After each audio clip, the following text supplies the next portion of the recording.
4 more topics selected by you. Another whole new conversation. Welcome back to 360 Speedway.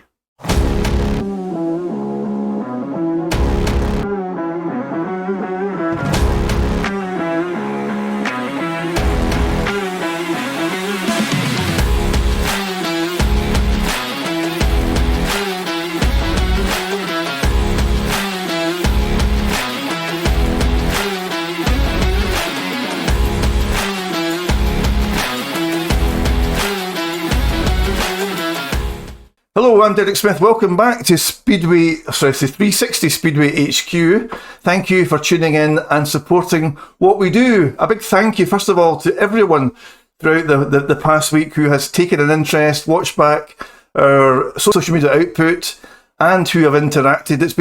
We feel a bit more loved in the past week or so. There's been lots of comments, lots of interaction, and that's very much the way we would like to keep it. So please, once again, I'd like to encourage all you 360 speedsters to keep across our social media output and to support it. Just the odd like, the odd comment, the odd interaction makes it all worthwhile. We're a friendly bunch. You're welcome to submit any questions that you would like me to put to the panellists. We've got one question that I'm going to put to one of our panellists tonight. He doesn't know about it just yet. And so please keep supporting what we do. Another week, a whole new conversation and a fresh lineup for you tonight. A trio of former riders who haven't yet featured all in the 360 studio altogether. Let's put that right and let's introduce them one by one. So first of all, welcome back after a few weeks off doing other things. Welcome back, Mr. Ronnie Correy. Good evening, Ronnie. Welcome back to the 360 studio. Good evening, guys. Nice to be back again. Look forward. What we got this time, Ronnie. Exactly. We look forward to putting you through your paces, Ronnie. Next up this week, welcome back.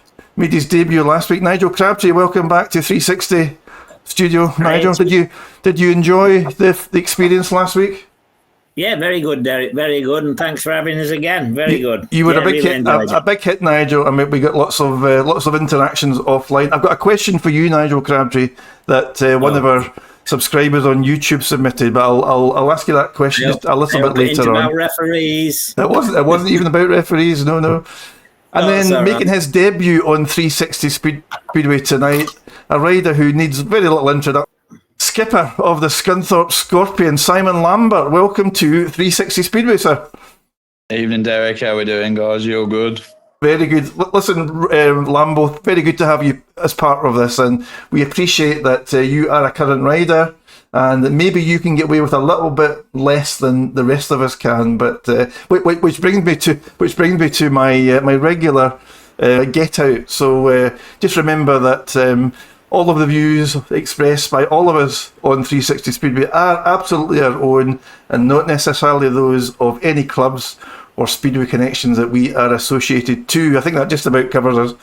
All right, collectively, ladies and gentlemen, this week's Handlebar Heroes.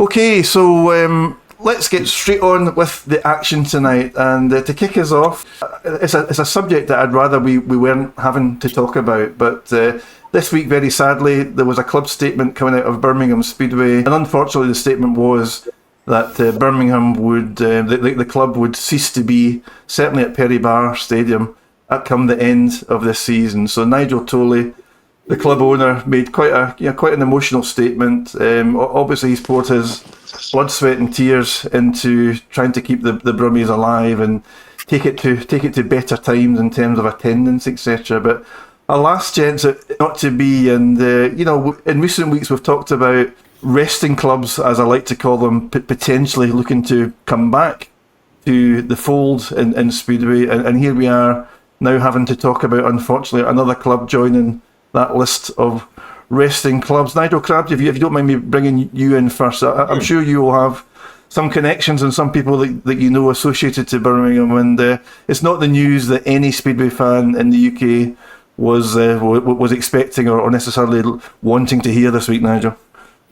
Well, I mean, it's just what Speedway doesn't want at the minute, isn't it? It can ill afford to lose anybody, but in fairness here, I think it's been talked about for about the last 3 years, hasn't it? Birmingham's been on a bit of a sticky wicket, so it's just such a shame because, as you say, the current promotion they're having no luck whatsoever. Every which way they turn, it seems to go wrong for them. And then they don't get the crowd in, do they then? So it's just very hard for them, and very bad news for Speedway, the fact that, it's another club shutting down, and, well, it's just not good for Speedway at all. Ronnie, it's another Midlands club as well. It's an extra element to this particular bad news story, right? There seems to have been an abundance of clubs in that central belt of the UK in the Midlands that are no more, or certainly not currently operating. And on the back of what happened at Wolverhampton last season, it must be a huge blow to Speedway supporters, sponsors, and anyone associated with Speedway in that particular part of the country. Well, I think so. It's kind of sad. I didn't think Birmingham were struggling as bad as they were, but being the new track and everything, you think they'd be backed up well and having all the top races this year and stuff too. You think they'd be running all right, but I was quite shocked when you said that they were struggling. Like I said, I don't follow up too much on the Speedway because I'm too busy with my own bloody jobs and stuff. But no, it's quite sad to say. It's quite shocking because it's bad enough we don't have enough top leagues as it is. So I mean, these guys are struggling on 7 leagues at the moment. That's just not enough to run a top league as it is, really, isn't it? But now we've lost Wolves, and there's so many other tracks that are going. It's not good. It's not good for the sport, really. We need to turn it around and try to get a few more teams up, and we need commentary back. We need Wolves back. We need quite a few back to get it back to where it used to be. I mean, when I was running, we were running, 16, 17 leagues back then. So there's a big difference. Now we're down to 7. So I don't know how the guys do it. You see the same guys every other week, don't you, really? Simon, credit to Nigel Tolley, who's not someone that I know. I've never met Nigel, but I kind of admire him from far because he's put his money where his mouth was, and he's obviously a Brummies fan at heart. And whether he's let his heart rule his head, I don't know. But he's publicly stated that he's lost a heck of a lot of money from his own personal wealth, and he has given it every crack at Perry Bar, hasn't he, Simon? Because in the last couple of years in particular, he signed some top line riders to try and attract fans to go and watch the Brummies regularly.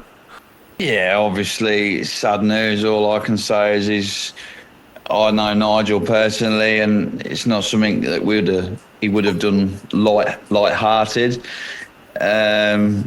He must have sold a hell of a lot of badges in his life to be able to throw it down the drain, basically. But it's just, it's sad because, like Ronnie just said, there's not enough teams, and obviously it's another one gone.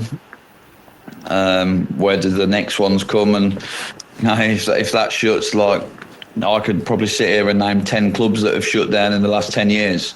And it's going the wrong way. The only team that has come back is obviously Workington, and it just shows if you've got the right ideas, the right people, and the capital behind you. I mean, Workington's a bit of a head mess track, but the facilities are unbelievable. You know what I mean? It's a pleasure to a bit like Glasgow. Glasgow used to be a dump, and now the Facinas have put all the money in.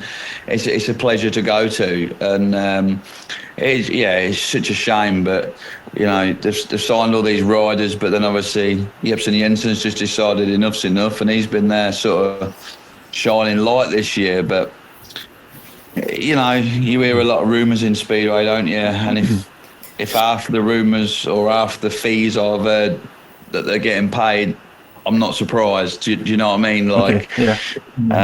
That's the problem, But it must be sickening that Aston Villa are 2 mile up the road, if that, get 30,000-40,000 every week, and they're struggling to get 500-600 people every week. It's mad. It's crackers, It's a stone's throw away, basically. But Speedway, is it 25? It's not the 25 quid to get in, is it? You got to pay to park your car and a program and this and that. That's the problem now. Speedway is probably a 12-15 quid sport at most, not 25 quid. Yeah, and that's a whole different topic, Simon. But Nigel, just thinking about literally this season, last season, Birmingham always seemed to have, or Nigel and his management team always seemed to have some fires to put out. There was always issues with track, there was issues in attracting riders, there was issues around stadium availability. there's been all sorts of one hurdle after another, and it's certainly not been an easy venue or an easy club to try and get some peace and quiet and normality around, and whether that's had any impact in the sort of stop-start nature sometimes of Speedway, whether that's impacted the ability to grow and maintain a crowd, I don't know. Yeah. It's not always the promoter's fault. I mean, like Simon said, they've just had, I don't know who you said, Simon, he's just decided to up and go. Is he not the second one to go from this year? Has somebody else left them before? I'm not sure. I think they had some visa problems for Matti Zagar, which kept him out of the side for a little while. That's not the promoter's fault, I wouldn't think. I don't know. Yeah. I mean, it's just, Matti Zagar, the problems, and when he seems to assign these top boys, they haven't done what they're capable of doing, and more so, I think, anyway, is they haven't done what they paid to do, and they'll be on, like Simon says, they will be earning a lot of money, and they aren't performing, and it's not the promoter's fault. He's tried to bring the names and that there, and they're just not performing. What can he do? He doesn't ride the bike for them. Ronnie, Speedway is very much a results-based business, right? You could have the best promotion in the world, the best stadium in the world, the best track in the world, but if the team put on that track aren't winning their home meetings, Speedway fans, like supporters of any other sport, they can be a bit fickle. Right? You want to see your team being competitive and winning more often than not. And Birmingham have never really managed in the last couple of seasons to achieve that. I mean, in your view, is that something you've seen before, Ronnie? Could there be something in that unfortunately the Brummies' results on track didn't pull in the crowds? I wrote for the other Bellevue track, didn't I? So, and that was when John Parr and a few of the guys were there. And there was issues back then getting paid back then even. So, and then they moved this bigger track and they're bringing this all in now. And I think, it's a fantastic facilities, I think, and everything else there. The racetrack is amazing. And I want to get my laps around there before it closes, to be honest with you. I wouldn't mind it, but it's just sad to see something that just come up and so new and a new track that everybody likes and everybody's enjoying it. I just understand how we can't get sponsorships and people to help out to keep things going. Because, like I say, if you're not winning, you lose the sport, don't you? And you lose supporters and everybody else. They just kind of lose the bubble, don't they? So, I was luckily being with Wolves many years. They followed us everywhere, no matter where we went.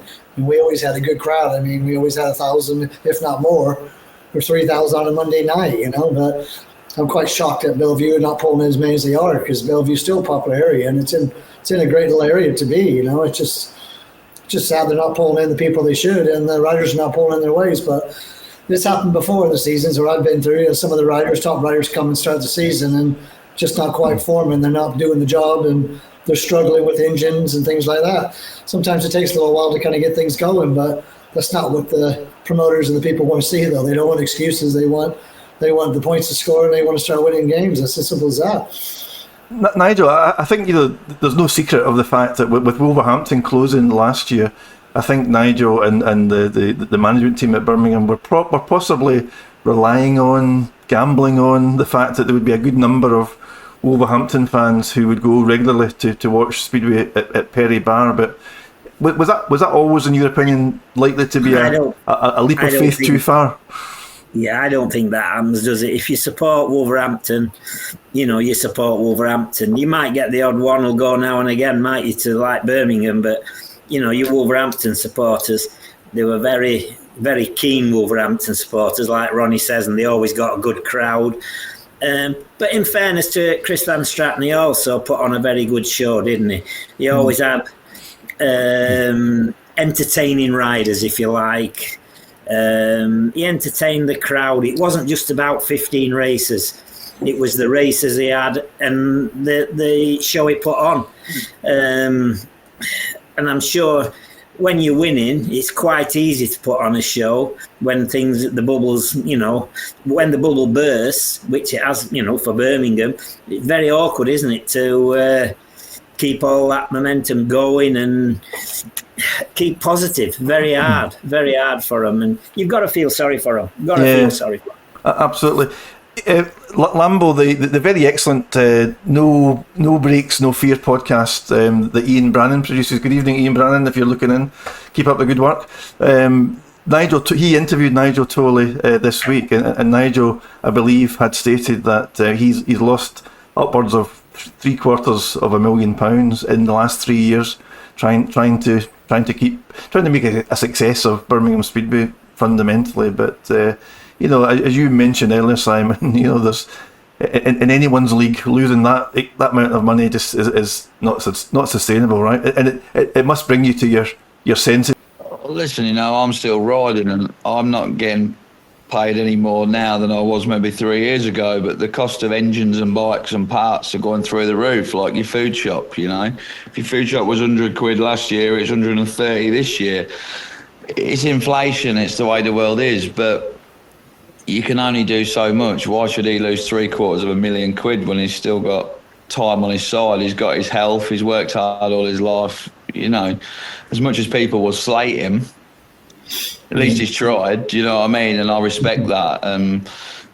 It's like, it's all right saying, like, obviously the Wolves fans going and that, but they haven't actually got any Wolves riders in the team. They should have tried to, instead of getting all these top names, probably paying big guarantees and flights and this, that and all the other rubbish, why not try and poach a couple of the Leicester boys that were at Wolves?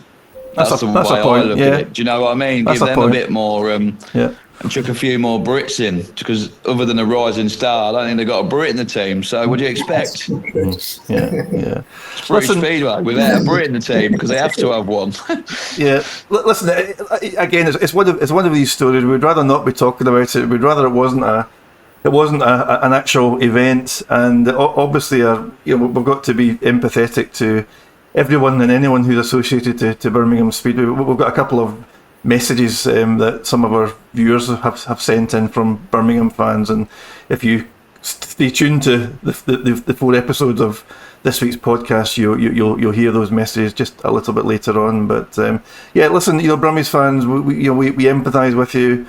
We feel your pain. Unfortunately, there are many like you out there, Wolverhampton supporters included, and all we can wish for is, whether it's under Nigel's stewardship or someone else in the future, that it's not the absolute end of Birmingham Speedway, and a new venue and a new bright future can yet be found. But Birmingham fans, please keep across 360 Speedway. We're here for you. If you want to message, if you want us to chat through or pick over any specific points around Birmingham, past or future, we'd be more than happy to do that. But meantime, gents, let's move on to Fans Pulse Lap 2.